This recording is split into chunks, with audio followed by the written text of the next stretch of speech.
everyone! Welcome to Lintek video. So ayan guys, ngayon naman ay mag-aano tayo ng steaks. So magmamarinate tayo ng bagong recipe natin sa steak kasi normally ano lang ako mga time ganon. So this time guys ay gagawa tayo ng liquid marinade ng steak. So i-try natin ito guys kung masarap ba. So bumili ako ng ito is 400 grams and 300 grams, so 700 grams. Yan, almost yan. So, ang gagawin natin guys, ang ating ingredients sa ating marinade ng steaks natin ay meron tayong garlic powder, onion powder, mustard, spicy or Dehon mustard, ayan. And soy sauce or kikuman, and cayenne powder. And of course, meron tayong secret ingredients. Alam nyo na yun. So, ayan lang ang ating ingredients, guys. So, i-try natin ito. So, let's marinate na, guys. I love you. Shout out sa buong Team Lintek. I love you all, guys. So, ayan yung ating belbelize. Ay, pumayat na si Lintek ko. So, ayan, guys. Wait, ay, nagsuot tayo ng gloves para lamas-lamasin natin dito. So, i-try muna natin ito lahat na ingredients natin. Siyempre, unahin natin yung ating secret ingredients. Nasa inyo na yan kung gaano kadami. Yan. Kung gusto nyo damihan ng konti. Yung secret ingredients, guys, nasa inyo na yung paano nyo pasarapin yung, yung steak nyo. So, ayan. Mahal dito yung So, maglalagay tayo ng garlic powder. 2 ganito. Spoon. Siguro damihan natin. Mabawang kasi ako. Parang mas masarap talaga yung fresh na bawang, no? Ang ilagay. Pero yun nakalagay kasi sa Ito guys, hindi ko original na recipe. Kumuha lang ako ng recipe ni Gordon Ramsay. Yan. Gordon Ramsay. Ramsay pala. So, ayan. Dami namang plaster.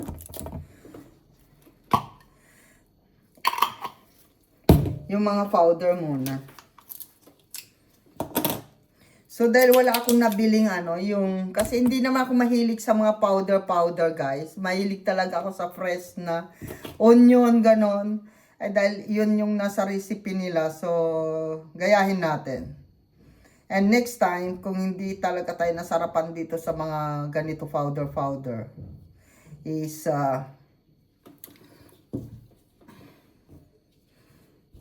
gumamit tayo ng kung masarap siya, gumamit tayo. I-try natin yung fresh. Yan. Ito cayenne pepper. Yan. Spicy to So, maglagay tayo. Mahilig kasi rin ako sa spicy. So, kahit madamihan yan, okay lang. Lagay na natin kasi wala nang laman niyo. Yan. And then, yung mga liquid natin. So, try natin. Kikuman tayo, guys. So, yung kikuman natin, lagyan natin ng mga... Depende na kasi hindi tayo maglalagay ng salt. So, yan, mga ganyan kadami. Meron pa pala akong nakalimutan. Wait. Munti ko nang kalimutan yun. Sabi ko na nga ba yun? Makakalimutan ko Kasi guys, yung binili ito, olive oil at saka Worcestershire rice. Worcestershire. Liapirin, para mas madaling bigkasin. Worcestershire. Ayan. Aha. Ayan. Maglagay tayo nito. Wala tayong ano guys, sukat-sukat. So, nasa inyo na yan, paano nyo anuhin. Yung 750 grams. So, wag nyong damihan ito kasi ito kasi pampaalis ng lasa. Yung olive oil, maglagay tayo ng, kahit damihan nyo naman ito, healthy naman ito sa katawan. So, gamit ko ay yung Bartoli Extra Virgin. Pure talaga siya.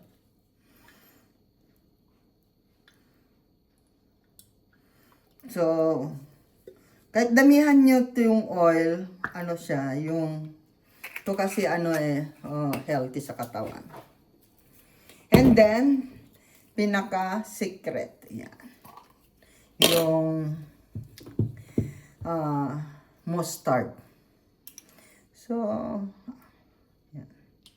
Yung mustard kasi guys, ginagamit ko lang to sa sausage. So, damihan natin. Yan.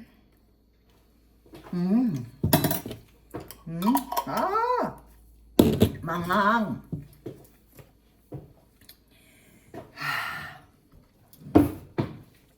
So, mix natin. Meron pa pala akong nakalimutan. Brown sugar.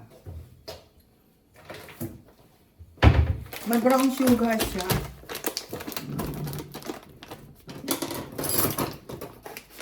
So, kung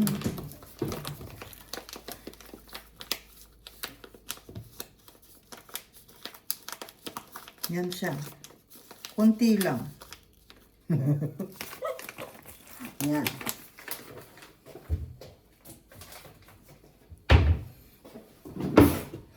Yun lahat ang ingredients niya. Dami, no?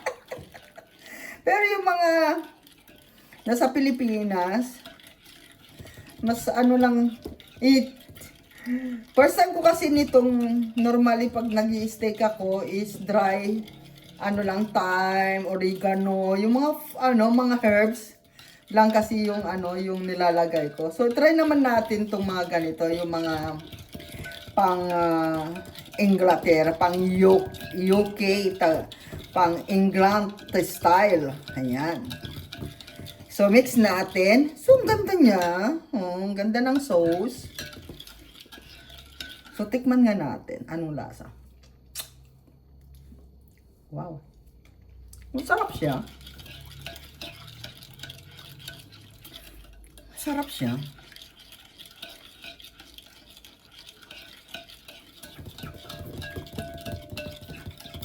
Masarap yung sauce, pero pag steak kasi, ganun, mas sanay ako sa mga hindi ganitong sauce.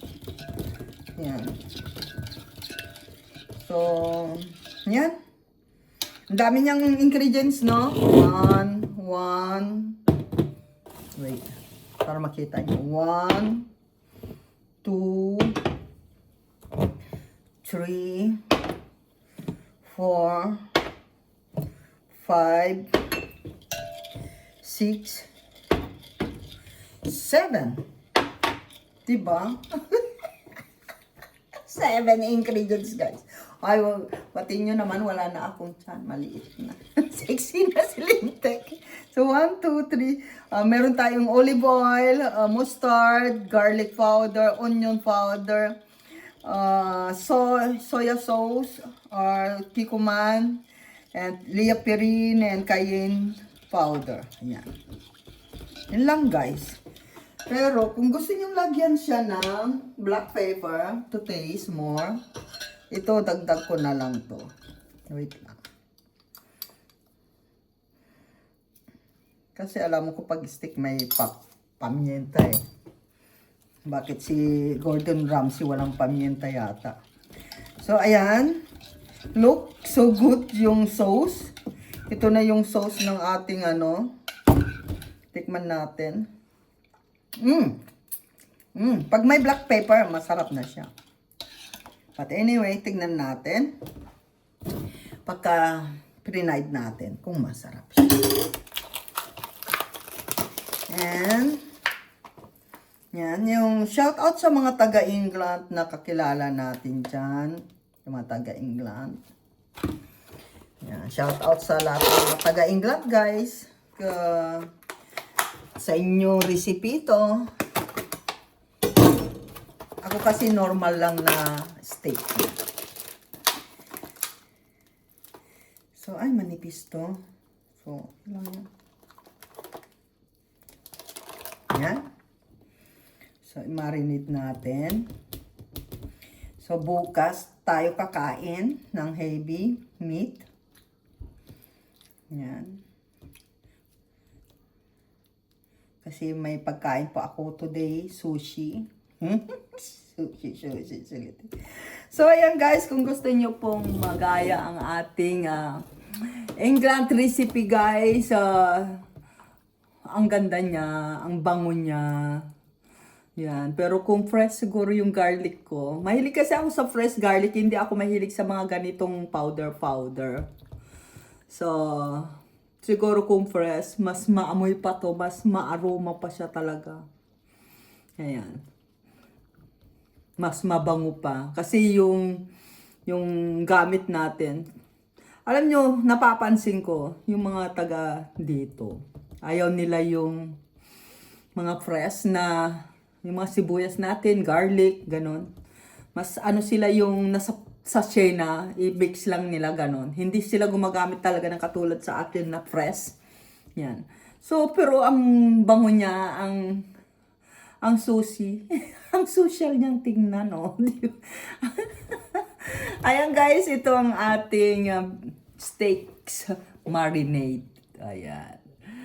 O, diba? Ginaya lang natin yung ano. Mahilig kasi ako sa baka. Sa meat ng baka. So, yan. So, ayan guys, try nyo. Baka, wait.